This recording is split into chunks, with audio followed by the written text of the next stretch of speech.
ఈ రోజు అయితే అందరికి ఫేవరెట్ అయిన కాకరకాయ కర్రీ గురించి చెప్పబోతున్నా. కాకరకాయ కర్రీ ఫేవరెట్ అనుకుంటున్నారా? ఈ రకంగా మనం ఉల్లి కారంతో కాకరకాయ ఫ్రై చేసుకుంటే ఎవరైనా తినాల్సిందే. నేను ఉప్పు పసుపు వేసి 15 నిమిషాలు ఇట్లా కలుపుకొని పక్కన పెట్టేసుకుంటున్నా, ఎందుకంటే చేదు అనేది వెళ్ళిపోవడానికి. అట్లా కాసేపటి తర్వాత పిండితో ఇట్లా రసం వచ్చేస్తుంది, దాని అంతా వేరు చేసి ఆ రసాన్ని పడేసుకోవడమే.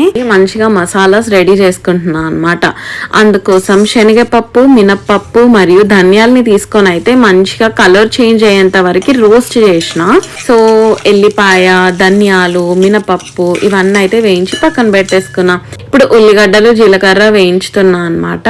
ఇవి కూడా మంచిగా గోలించిన తర్వాత పక్కన పెట్టేసుకొని కొంచెం చల్లారినాక, సో ఇప్పుడు ఉల్లి కారం చేసుకోవడానికి చింతపండు, బెల్లం, ఉప్పు, కారం అండ్ మరియు మనం వేయించుకున్న ఈ మిశ్రమాన్ని కలిపి మంచిగా మిక్సర్ గ్రైండర్ లో మిక్సీ పట్టేసుకోవడమే. ఎంతవరకు మిక్సీ పట్టాలి అని అంటే, మనం ఇది ఒక పేస్ట్ లాగా తయారయ్యేంత వరకు.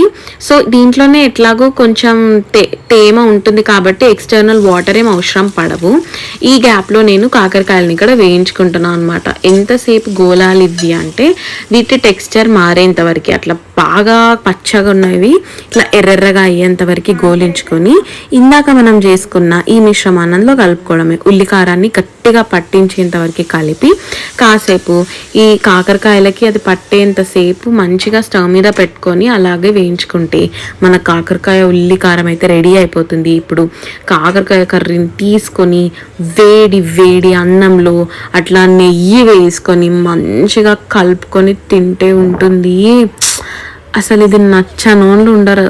సో ఈ రెసిపీ మీరు కూడా ట్రై చేసి ఎలా ఉందో చెప్పండి.